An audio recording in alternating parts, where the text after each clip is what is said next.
কুসুমের এই বাড়িতে কাজ করার বিনিময়ে এবার চরম এক শর্ত জুড়ে দিল ইন্দ্রাণী গাঙ্গুলি। হ্যাঁ বন্ধুরা, ভিডিওতে লাইক দিয়ে দেখতে থাকুন। যে মুহূর্তে কিনা ইন্দ্রাণী গাঙ্গুলি বলতে থাকে যে দেখো কুসুম, তোমাকে আমি একটা কথা স্পষ্ট করে বলে দিচ্ছি, সেটা তুমি যত তাড়াতাড়ি বুঝে নেবে সেটা তোমার জন্যই মঙ্গলের। দেখো, তোমার যদি এই বাড়িতে সত্যিকার অর্থে নিঃস্বার্থভাবে আমাদের সমস্ত লোকেদের জন্য মন থেকে ভালোবেসে রান্নাবান্না করতে হয়, আমাদেরকে ভালো মন্দ খাওয়াতে ইচ্ছে থেকেই থাকে, তাহলে তোমাকে এ বাড়িতে কাজ করতে হবে, সেটা যেমন ঠিক। কিন্তু তার পাশাপাশি আগের মতন তুমি আর স্বাভাবিকভাবে কাজ করবে না, বরঞ্চ তোমার জন্য নিয়মটা একটু সম্পূর্ণরূপে ভিন্ন হবে। তুমি কোনো দিনও কোনোভাবে আর ভুলক্ষরেও আয়ুষের ঘরে ঢুকবে না কারো পারমিশন ছাড়া, এবং আয়ুষ যত চিৎকার চেঁচামেচি করুক না কেন তুমি আয়ুষেরটাকে কোনো মতেই সাড়া দেবে না। এবং তার থেকেও বড় কথা, আয়ুষের সামনে তুমি তোমার এই চেহারাটাও দেখাবে না, বরঞ্চ তুমি ঘুমটা দিয়ে ঢেকে রাখবে, যাতে করে কিনা আয়ুষ তোমার এই চেহারাটা না দেখতে পারে।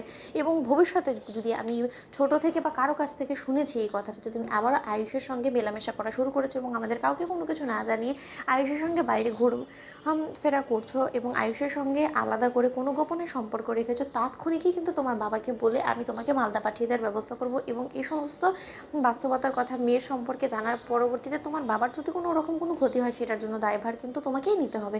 কথাটা মাথায় থাকবে কুসুম। নাকি তুমি এই চাকরি ছেড়ে দিতে চাও? বলো, তোমার কাছে দুটো অপশন আছে, হয় তুমি আমার শর্ত মানবে না, তবে তুমি চাকরি ছেড়ে চলে যাবে।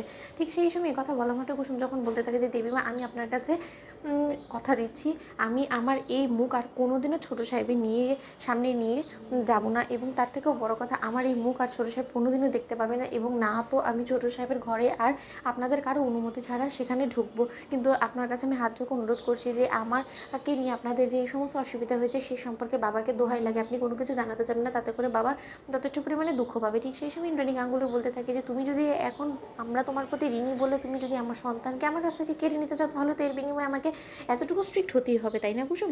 ঠিক সেই সময় পরদিন সকাল হওয়া মাত্রই যখন কিনা আয়ুষের রুমে ফুল না রাখা থেকে শুরু করে আয়ুষের জন্য চা নিয়ে যাওয়া থেকে শুরু করে সমস্ত কিছুর মধ্যে যখন কিনা দীপালি থাকে, ঠিক সেই সময় আয়ুষ বলতে গেছে কি ব্যাপার দীপালি আন্টি, সব জায়গায় তুমি কেন বলো তো? কুসুম কোথায়? এইখানে তো ফুল রাখার কথা কুসুমের, তাই না?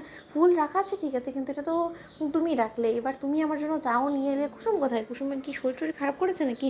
কুসুমকে যে সকাল থেকে কোথাও দেখতে পাচ্ছি না। ঠিক সেই সময় দীপালি কোনো কিছু না বলে যখন কিনা সেখান থেকে চলে যায়, ঠিক সেই সময় আয়ুষ হঠাৎ করে ব্রেকফাস্ট টেবিলে বসে ছটপট করতে থাকে এবং বলতে থাকে যে কী ব্যাপার, আজকে ব্রেকফাস্ট টেবিলেও কুসুমের দেখা নেই। ঠিক সেই সময় ইন্দ্রাণী গাঙ্গুলি বলতে থাকে যে আয়ুষ, তোমাকে ব্রেকফাস্ট করতে বলা হয়েছে নাকি কুসুমকে দেখতে? তাহলে কুসুমকে দেখার জন্য তুমি এতটা ছটফট কেন করছো? তো সেটাই বুঝতে পারছি না। ঠিক সেই সময় আয়ুষ বলতে থাকে যে কী ব্যাপার, সকাল থেকে কুসুম গায়েব কেন? কুসুমের কী হলো? না আমাকে একবার হলো খুঁটিয়ে দেখতে হবে। ঠিক সেই সময় আয়ুষ ঠিক মতো ব্রেকফাস্ট না করে যখন কিনা হঠাৎ করে কিচেনে ঢুকে পড়ে এবং আয়ুষকে দেখা মাত্র কুসুম যখন কিনা মুখ ফিরিয়ে ঘুমটা দিয়ে দেয়, ঠিক সেই সময় আয়ুষ বলতে থাকে যে এরকম কেন করছো কুসুম আমার সঙ্গে? তো বন্ধুরা লাইক এবং শেয়ার করে সাবস্ক্রাইব করতে ভুলো না।